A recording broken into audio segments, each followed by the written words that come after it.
அனைவருக்கும் வணக்கம். நான் விஜயன். இந்த வீடியோவில் டிஎன்பிஎஸ்சி டெய்லி சேலஞ்ச் நம்ம நடத்திட்டு இருக்கக்கூடியதில் இன்னைக்கு 12வது டெஸ்ட் தமிழகத்தில் வளர்ச்சி நிர்வாகத்தில் 3வது செட் இது தற்பொழுது அப்டேட் செய்யப்பட்டு விட்டது.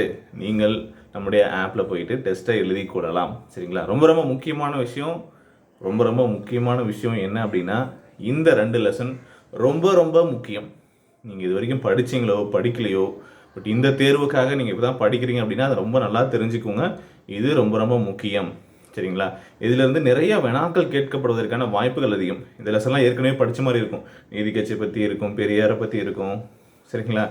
இதை பற்றி தான் திரும்ப நீங்கள் ஏற்கனவே படிச்சிருப்பீங்க. அதனோட தொடர்ச்சியாக இருக்கும். தமிழக அரசில் யாரெல்லாம் ஆட்சி செய்தார்கள் அவ்வளோ பற்றி இருக்கும். அவங்க என்ன திட்டங்கள் கொண்டு வந்தாங்க அதை பற்றி இருக்கும். வேறு நிறைய விஷயங்கள் இருக்கும்.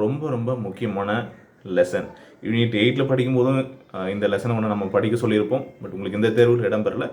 நம்ம கொடுக்கக்கூடிய பாடங்கள் அனைத்தும் எப்படி இருக்கும் அப்படின்னா, நிறைய இடங்களில் அதிகமான தலைப்புகளை இப்போ யூனிட் 8லையும் கொடுத்துருக்கக்கூடிய ஒரு தலைப்பு அங்கே யூனிட் 9லையும் நீங்கள் படிப்பீங்க.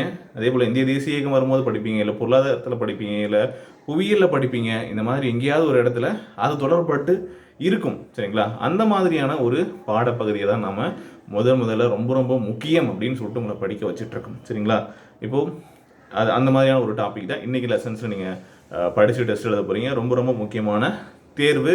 சரிங்களா? நம்ம புத்தகத்துலேயும் இந்த லெசன்ஸ் எல்லாமே கொடுத்துருப்போம். ஸோ படிச்சுட்டு நல்லா தேர்வுகளை எழுதுங்க. ஓகே?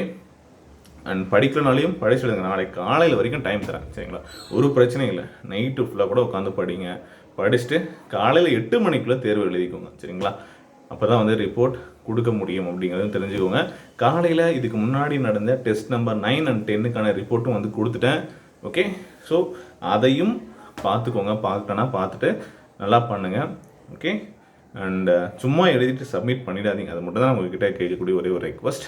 படிச்சுட்டு எழுதுங்க. யூஸ்ஃபுல்லாக இருக்கும். நீங்கள் இப்போ ஃபீல் பண்ண மாட்டீங்க. எக்ஸாமில் போயிட்டு கொஸ்டின் பேப்பர் பார்க்கும்போது இங்கே என்ன கேள்விகள் கேட்டிருக்கோமோ அதே கேள்விகள் அங்கே வரும்போது நீங்கள் ஃபீல் பண்ணுவீங்க.